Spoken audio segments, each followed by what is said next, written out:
Je vais faire une présentation en 3 temps, c'est-à-dire le premier temps, je vais un peu parler de l'état des lieux au niveau de Charlevoix-Est, c'est-à-dire de la municipalité régionale de Comté. Dans un deuxième temps, on verra une problématique de conflit d'usage de l'eau. Et dans un troisième temps, on verra les usages, les mauvais usages qui sont produits sur un lac, qui est un lac de ma municipalité. Pardon. Alors, c'est ce qu'on voit ici. Dans un premier temps, on va parler de l'état d'approvisionnement et du traitement des eaux usées. On va discuter après ça de la rivière Jean-Noël et de son bassin versant, de même que le lac Nerne. Charlevoix-Est bénéficie d'une petite population. C'est suffisamment de paysages pour loger tout le monde. La population se regroupe essentiellement sur 2 axes. L'axe du Saint-Laurent, c'est-à-dire depuis Baie-Sainte-Catherine, Saint-Siméon, la Malbaie et Saint-Irénée, dans des villages qui sont assez restreints. Alors donc, tout l'arrière-pays de ces villages-là est essentiellement composé de forêts, a été soumis à l'exploitation forestière, et également la rivière Malbaie, qui touche la majorité de la population, qui touche la Malbaie, donc Deauville et Clermont, également Saint-Aimé-des-Lacs et Notre-Dame-des-Monts. Donc, cette population-là, de 16 382 habitants, s'appuie sur une superficie de 2947 km². Je n'ai pas effectivement le nombre de lacs qui se situent dans ce secteur-là, mais ça doit faire 1000, 1200, quelque chose comme ça, avec 7 municipalités et 2 territoires qui sont dits non organisés, qui est géré par la municipalité régionale de Comté. Les municipalités, toutes les municipalités, s'approvisionnent à partir d'eau souterraine et de captage, effectivement, en profondeur, et ça dessert en totalité une population de 13 640 habitants, alors qu'il y a une seule municipalité qui est Saint-Irénée. Saint-Irénée, c'est celle du bas, complètement sur le bord du fleuve, et qui fait 377 habitants, dont ils sont approvisionnés par une eau de surface, c'est-à-dire une eau de rivière. On reviendra tout à l'heure à cette eau de rivière-là, grâce à un système d'épuration des eaux de traitement en usine. Le 2359 personnes restantes, eux, s'approvisionnent à partir de puits individuels. Et généralement, ces puits-là sont des eaux qui sont de type souterrain et non pas de type aquifère. Les puits ne sont pas très, très profonds. Ils sont de l'ordre de 7 à 10 mètres de profondeur et leur qualité n'est pas nécessairement toujours très avérée. Même si, comme on en a discuté tantôt, il y a des gens qui, une fois le puits réalisé, creusé, vont avoir une notification au niveau de sa salubrité et on oublie tout ça et au bout de 20 ans, ils devraient essentiellement rester les mêmes malgré les divers usages qu'il y a. Et on arrive avec des pourcentages de population qui sont alimentées en eau souterraine à peu près les mêmes que celles qu'on a vues tout à l'heure au niveau de la province, c'est-à-dire 14 % alimentés dans des puits qui sont individuels et 86 % alimentés par des puits d'eau souterraine qui sont généralement de provenance publique, c'est-à-dire gérés par les municipalités. Au niveau des... bien sûr, l'eau qui entre, il faut nécessairement qu'elle sorte.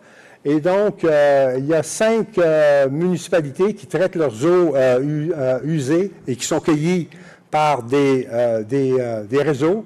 Il y a 2 municipalités, malheureusement, qui, encore aujourd'hui, rejettent directement leurs eaux usées avec simple traitement de dégrillage, alors ce qui n'est pas vraiment très intéressant sur le plan environnemental, d'autant plus que ces eaux-là se retrouvent directement au niveau du parc marin Saguenay-Saint-Laurent. Il y a les résidences isolées qui utilisent des systèmes autonomes de traitement des eaux usées, mais qui ne vidangent pas nécessairement leur système septique dans les périodes ou au moment requis.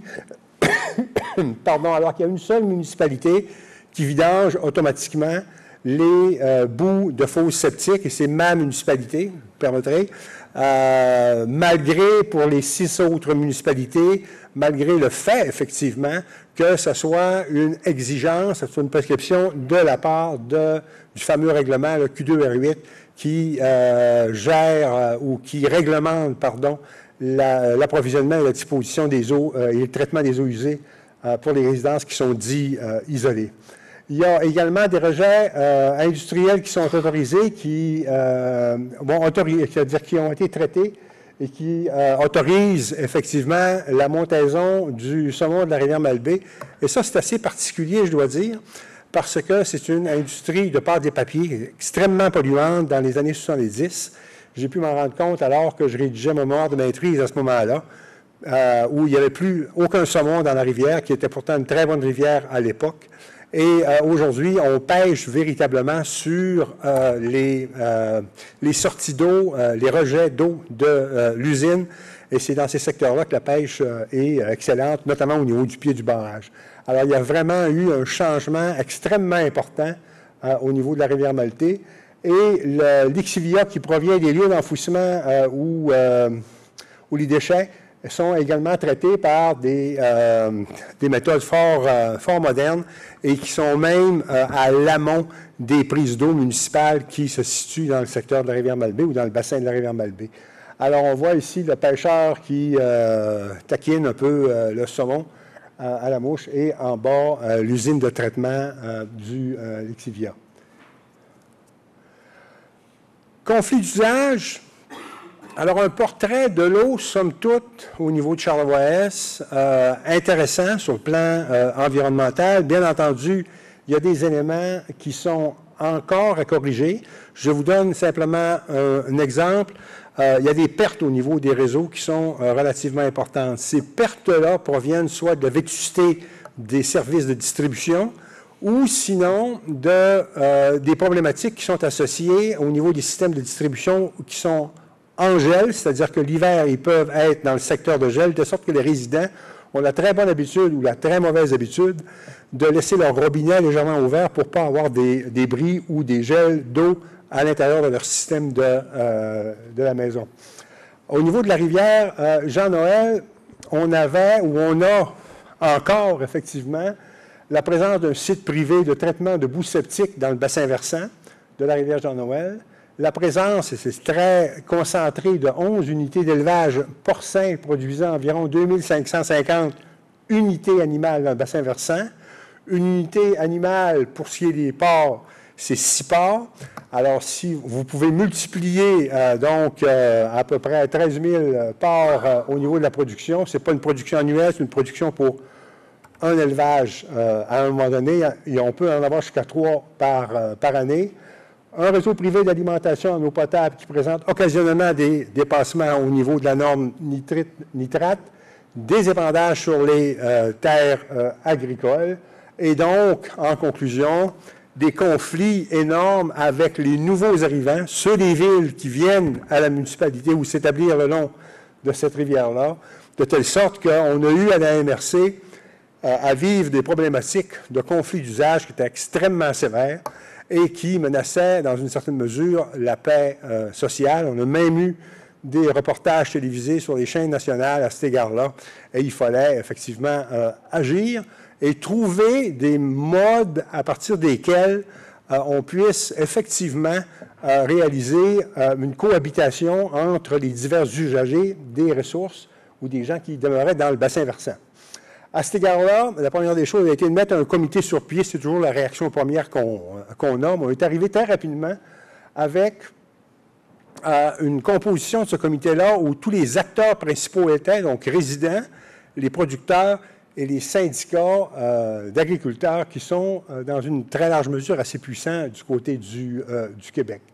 Et on a adopté un règlement de contrôle qui s'inscrit à l'intérieur du schéma d'aménagement de la municipalité régionale de comté et qui touche, et c'est un exemple qui est unique au Québec, qui touche le plafonnement du nombre d'unités animales, alors que ce n'est pas du tout la juridiction de la MRC, c'est la juridiction du ministère du Développement durable, de l'Environnement et des Parcs, la mise en commun du potentiel d'accroissement du nombre d'unités animales, c'est-à-dire que si les certificats d'autorisation pour une entreprise vaut pour 600 unités animales et qu'elle n'en produit que 500, il faut qu'elle attende la mise en commun de surplus d'unités animales provenant d'autres entreprises.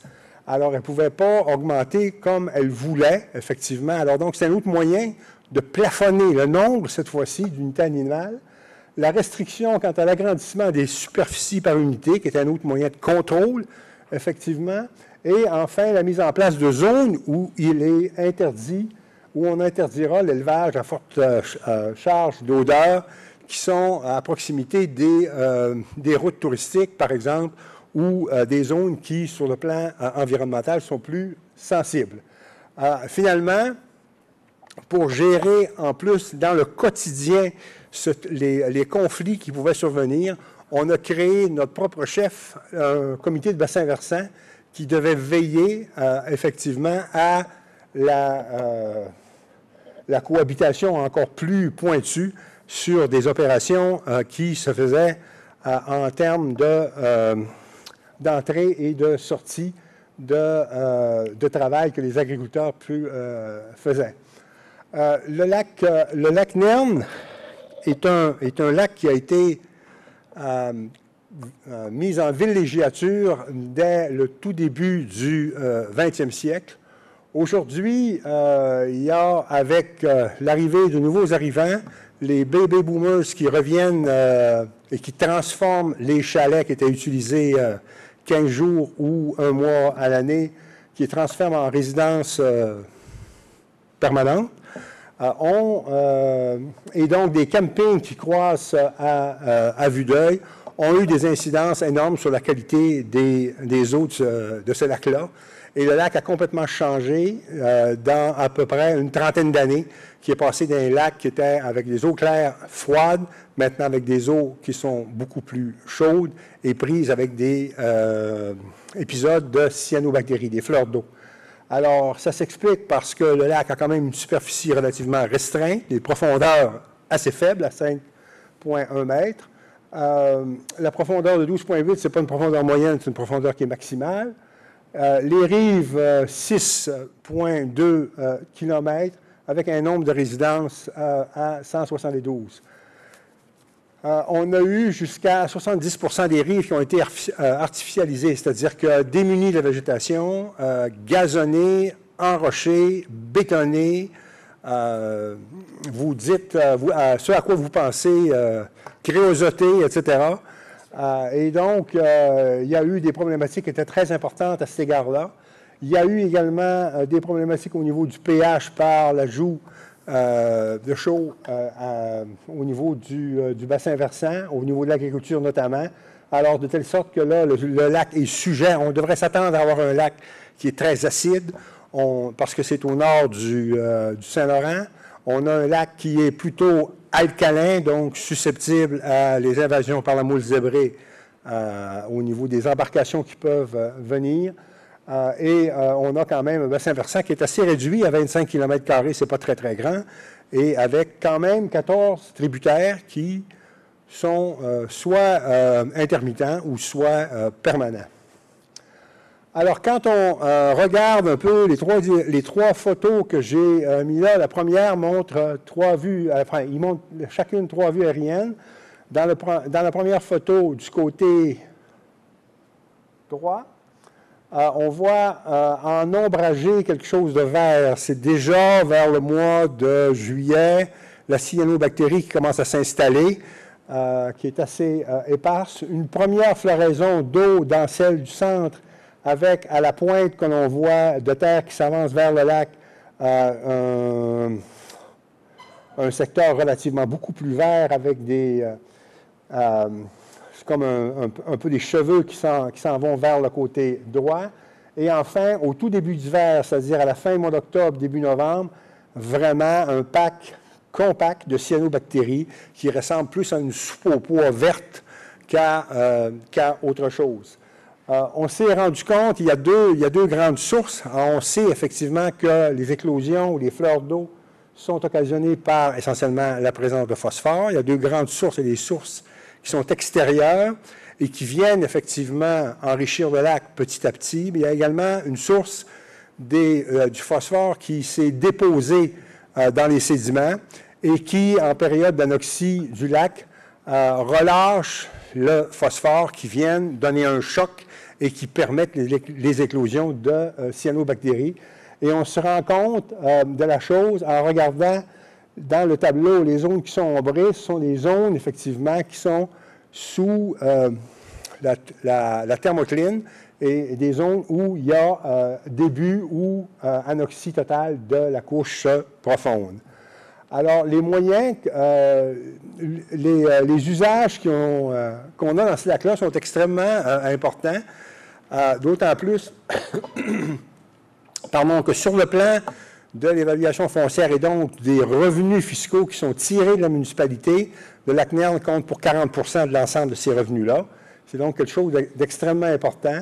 Dans ce lac-là, il y a du nautisme, de la baignade, de la plage, des compétitions sportives, du kitesurf, etc. On se demande toujours un peu comment il peut subir ces affronts sans dépérir plus rapidement que ça. Mais il y a quand même des gens qui l'aident dans une certaine mesure. Alors, parce qu'on a travaillé au niveau de la renaturalisation des rives, on doit être rendu plus ou moins à 80 d'une reforestation ou de la plantation d'arbres. Contrôle de la vitesse des embarcations qui, elles, quand elles passaient relativement près des berges, remettaient en suspension des sédiments, donc le phosphore, l'enrichissement.